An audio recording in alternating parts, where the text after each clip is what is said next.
Hey, what's up, Diamonds? It's your boy, Christopher Doc Reed, your favorite relationship and life coach.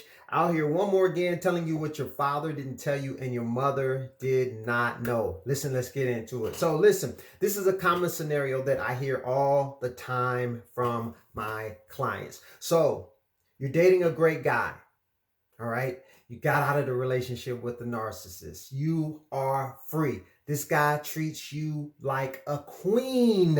You hear me? Feels a little uncomfortable, not used to it.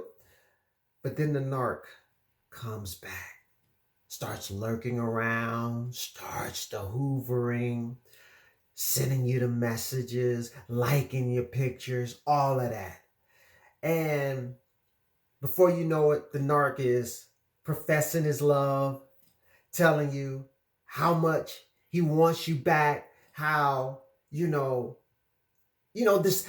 this dream, this fantasy that he has sold to you so many times, how he really wants it. And you know what? You really want to believe it's real this time. You do.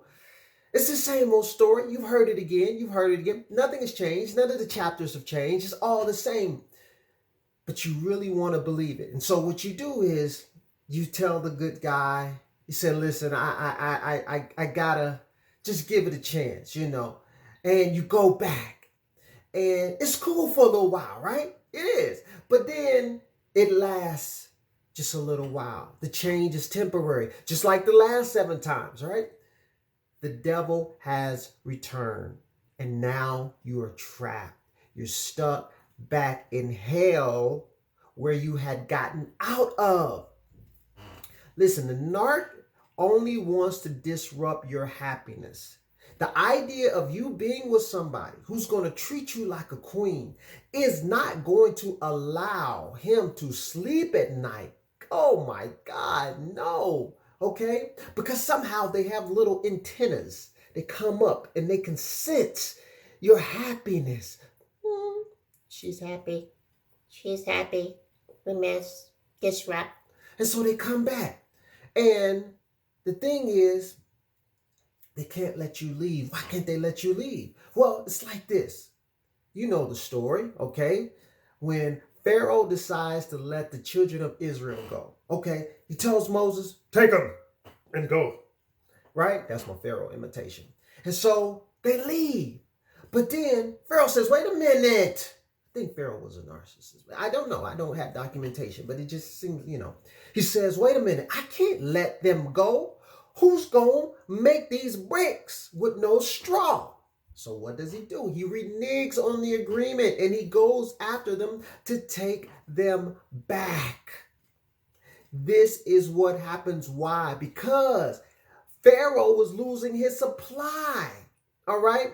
The person who was supplying, or the group of people that was supplying him with his free labor. This is how the narc views you. You are supplied. Can't let you go. God forbid you really find out what it is to be happy and you realize you don't need me. Oh my God, I'll never get you back. So that's why you got to do that hoovering. Okay? Listen, let me tell you something. Once you get out of Egypt, you make it into the promised land, you cannot go back. You cannot go back to bondage and slavery. You feel what I'm saying? Because Pharaoh hasn't changed. You really think Pharaoh's going to be a nice Pharaoh now? The narc's going to be nice? What evidence do you have? You tell me, what has the narcissist ever done to make you think that this change is long lasting? Words? I'm sorry. Words are just words. That's all it is. Let me tell you something. God wants nothing but the absolute best for you. He created the promised land, meaning he wants you to have a guy who's going to love your socks off. It breaks your father's heart every time you sit up there and you go back. You go back to someone who doesn't know how to treat you, who doesn't know how to love you, who's going to disrespect you and only wants to use you for their narcissistic needs. Okay? But even though God wants that for you, you have to choose the best. You choose ye this day. Which one do you want? Do you want bondage or do you want freedom? Let me ask you this. How many of you have been manipulated into going back to the narcissist? How many of you have left that great guy or that better situation just to go back? And did you think he really had changed? Or did you just hope maybe, just possibly, he had changed?